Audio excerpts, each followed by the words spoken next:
Hey, let's finish up with the TEX issues of Wolverine, issue 67. For some reason, I thought this was the last issue that he did, but I just looked it up. The cover, and from what I saw online, at least the credits show that TEX at least drew the next issue in conjunction with another artist. So, I don't know. All I know is that I was only collecting these because I was kind of into the art. Wolverine was always one of my favorite characters, but this storyline is just an oddball, just a weird one. Um, I'm not really digging it.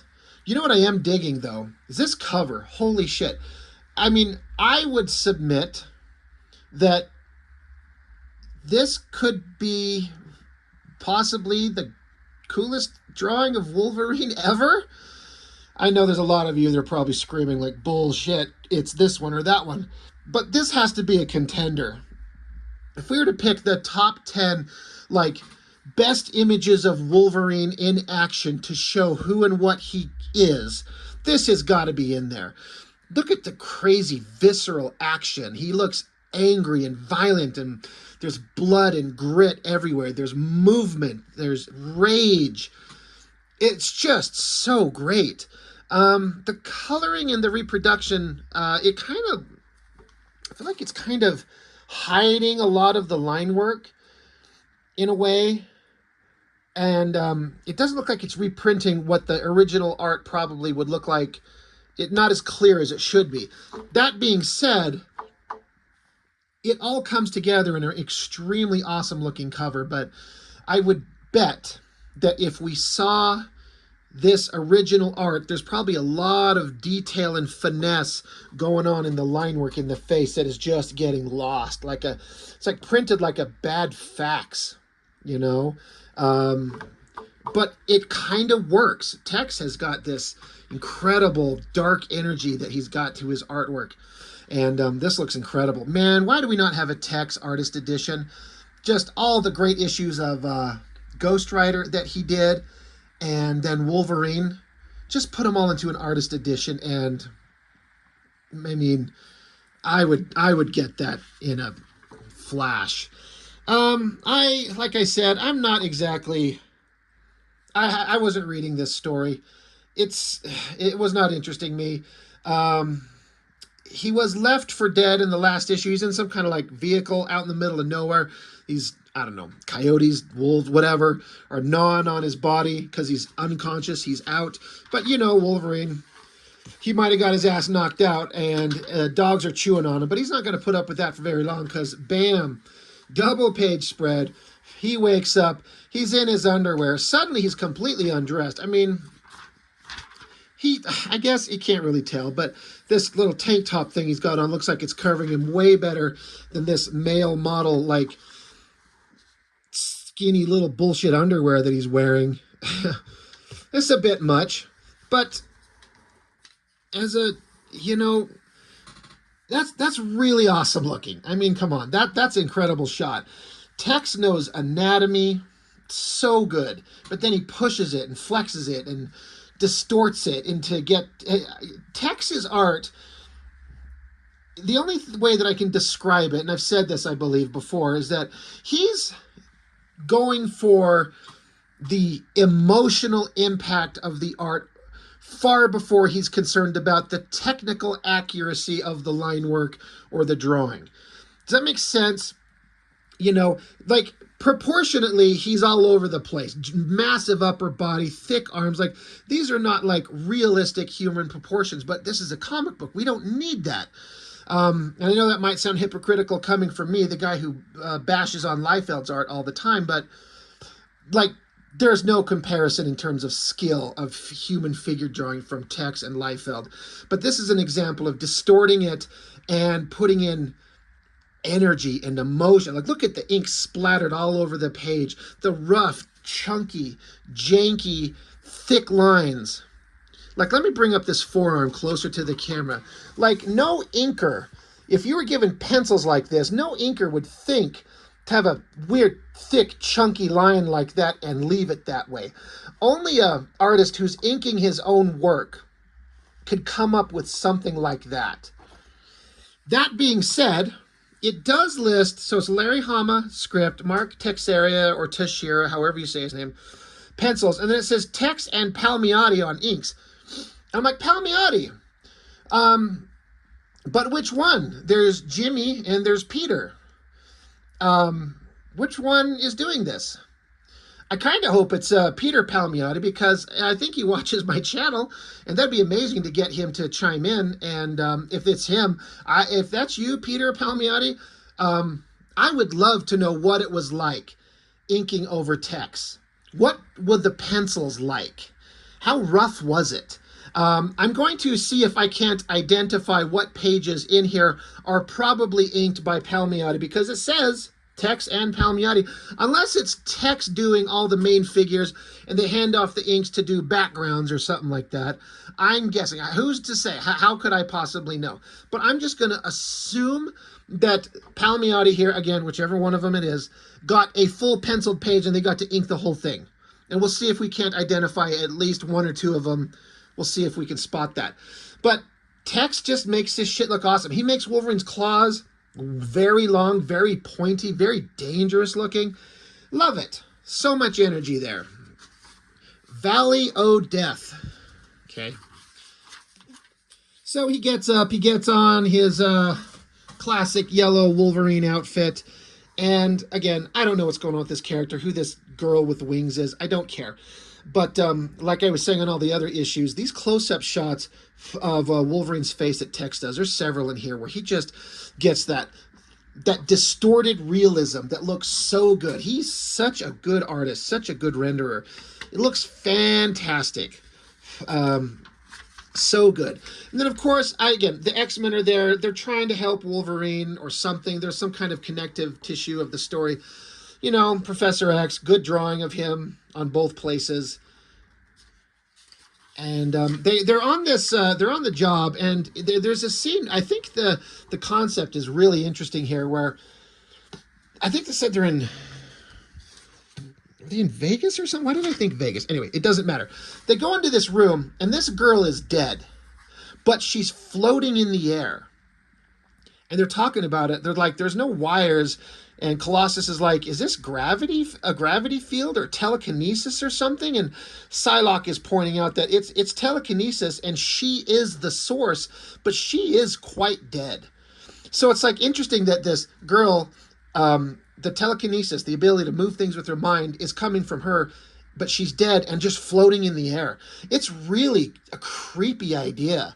Like, imagine seeing this in a movie. That I would love to see that. So while they're trying to figure out what's going on, everyone's fourth-rate, generic, boring character, Maverick, shows up. And he says, the effect will gradually fade away and she will fall. She was a mutant. He basically explains that she's not a full-blown mutant, but she was pumped with a bunch of adrenaline in her system due to strangulation. It amplified the effect.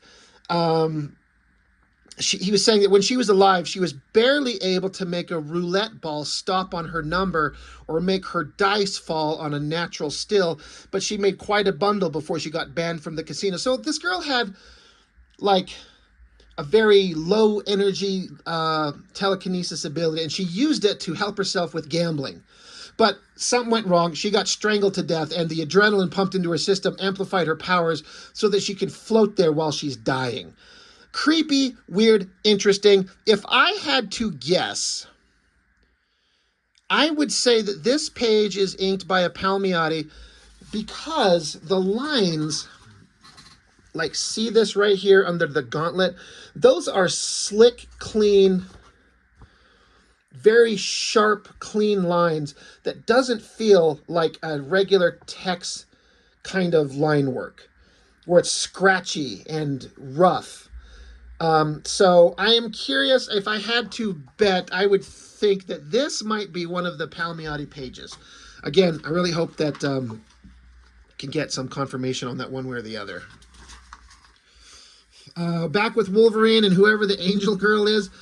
Another crazy shot of Wolverine's face and the angles that Tex chooses to use. This tipped back look, the weird kind of soft kind of expression on his face.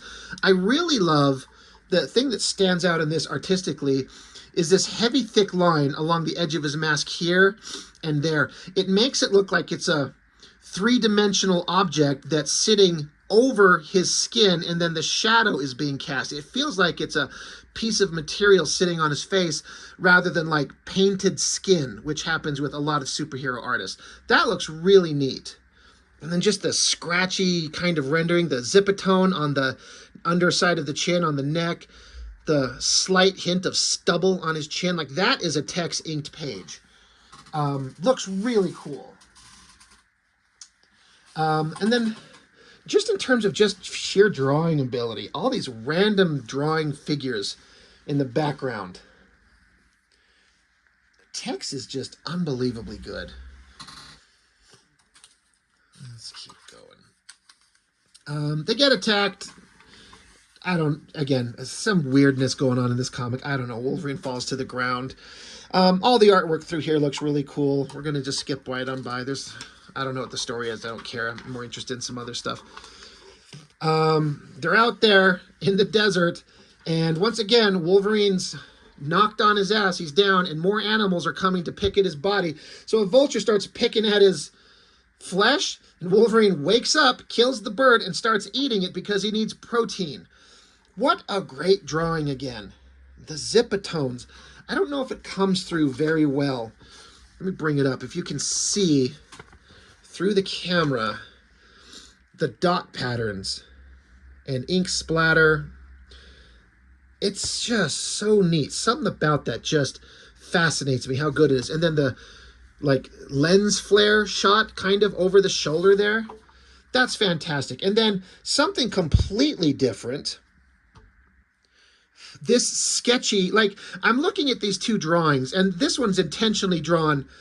I mean, it's like it's Wolverine's, you know, portrait made in the clouds. So it's light, it's airy, but that is such a sketchy drawing. I would just love to see how Tex penciled that. I assume extremely rough.